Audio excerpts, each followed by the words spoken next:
भारत के किस राज्य में उच्च स्तरीय थोरियम वाले मोनोजाइट का सबसे बड़ा भंडारण क्षेत्र है? मोनोजाइट की बात की जा रही है।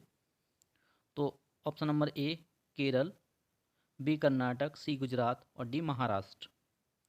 तो इसका जो करेक्ट आंसर है वो ऑप्शन नंबर ए है, यानी कि जो हमारा थोरियम का उत्पादन है वो केरल से हो रहा है, क्योंकि केरल में समुद्र जो तट है उस पर भरपूर मात्रा में रेत में थोरियम पाया जाता है, मतलब थोरियम का जो अयस्क है मोनोजाइट वो पाया जाता है।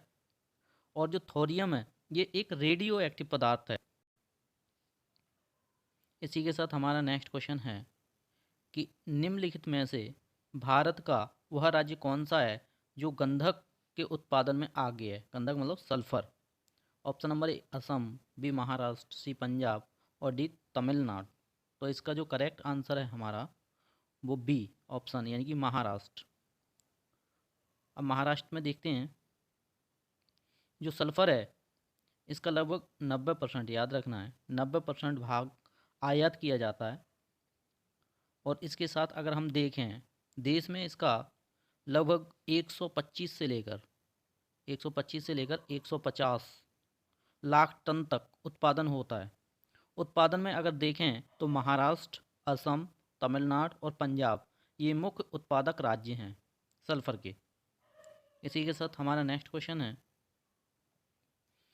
कि हिमालय के स्थान पर कौन सा सागर विद्यमान था? पहले यहाँ कोई सागर हुआ करता था, यहाँ आज हिमालय है। तो ऑप्शन नंबर ए लाल सागर, बी अरब सागर, सी तैथिस सागर और डी मृत सागर। अगर इसके करेक्ट आंसर की बात करें तो ऑप्शन नंबर सी, इसको बोलते हैं तैथिस सागर। ये हिमालय के स्थान पर था और यहाँ दो प्लेटें आपस में टकराई, उससे हिमालय का निर्माण हुआ। इसी के साथ हमारा नेक्स्ट क्वेश्चन है कि कौन सा राज्य बावड़ियों के लिए प्रसिद्ध है? तो बावड़ियों के लिए प्रसिद्ध, बावड़ियाँ यानी कि कुएं टाइप की होती है, जहाँ रानी की बावड़ी बोला जाता है। तो ऑप्शन नंबर ए महाराष्ट्र, यहाँ पर बी गुजरात, सी उडोमा और डी आपका है मणिपुर। तो इसका जो करेक्ट आंसर है वो गुजरात है, आपको याद रखना है। तो रानी की बावड़ी को सन 2014 में जो यूनेस्को है उसकी विश्व विरासत स्थल इसको घोषित कर दिया गया। इसी के साथ जो हमारा नेक्स्ट क्वेश्चन है कि निम्नलिखित में से किसको सूर्य की ऊर्ध्वाधर किरणें नहीं मिलती? डायरेक्टली ऊर्ध्वाधर किरणें नहीं मिलती। Option number A Mumbai, B Chennai और ऑप्शन नंबर सी है तिरुवनंतपुरम, डी श्रीनगर। तो इसका जो करेक्ट आंसर है वो हमारा है ऑप्शन नंबर डी, यानी कि श्रीनगर। जो श्रीनगर है वो कर्क रेखा से दूर, मतलब थोड़ी दूरी पर स्थित है, इसलिए सूर्य की सीधी किरणें इस पर नहीं पड़ती। जबकि मुंबई, चेन्नई और तिरुवनंतपुरम यहाँ पर सीधी किरण पड़ती हैं सूर्य की।